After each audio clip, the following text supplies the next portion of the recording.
Thank you, Gerald. Well, Walt Grayson is back here in studio with us, and as he is every Monday with another story that is focused on Mississippi. Now, you know, Walt likes cemeteries. Walt, there is a cemetery you want to show us, which is not new, but what's so unusual about this one? Well, Mel, I'm glad you asked. You've heard it said about someone who's, got all their affairs in order when they died, that they were ready to go. Well, at Red Lick Cemetery, there's a grave of a man who's ready to come back. Take a look. It's just so peaceful down here, and I've just learned to love this cemetery so much. That's Margaret Woods Collins from Madison and one of her cousins, J.W. Woods from Pearl River County. They're surveying the handiwork they and a bunch more of their cousins put in cleaning away the jungle that had overtaken the cemetery where their great-grandfather, Ephraim Woods, is buried at Red Lick in Jefferson County. It's Ephraim's grave they wanted to make a better path to because so many people have heard about it and try to come see it. It's a little mound toward the back left of the cemetery. But why a mound?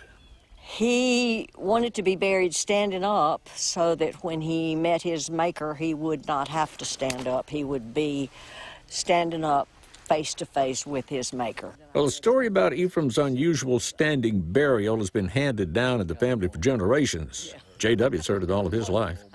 Yeah, it's been a long time ago. I was a kid. My grandmother told me. I'd heard about it for years, and I came down here probably 7 or 8 years ago, and it was so grown up that you could hardly walk in here.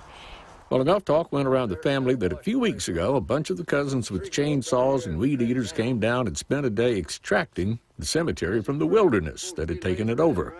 And now, the mound of the man buried standing up is pretty easy to spot. Well, I think his religion, he wanted to be the first one to go. What's your opinion of it, though? My opinion, I think it's kind of weirdo myself. But great-granddad Ephraim is not alone in his unusual burial. J.W. says he's dug up a bunch more upstanding graves in his research. There's several more in Mississippi that are standing up, but I don't remember where they was at. But well, one thing about it, with the graveyard cleared of entanglements when Ephraim does walk out of his grave on Resurrection Day, thanks to the cousins, he won't get tripped up on vines. There you go. Well, I know I was saying that you'd like to tell us about cemeteries, but I really like cemeteries. I mean, I think there's so much history there and on. It's very interesting when you hear a story like this. When you hear of an unusual. By the way, if you'd like to go see that grave, I'm going to tell you the easiest way to get to it, and that's go to the Old Country Store at Lorman and ask Mr. D for directions. After the fried chicken? After you eat the fried chicken. And if you've never had the fried chicken, you've got to have it. Ever had the fried chicken, Ken? Ken's had. Yeah, that's a reason to go right there. Just,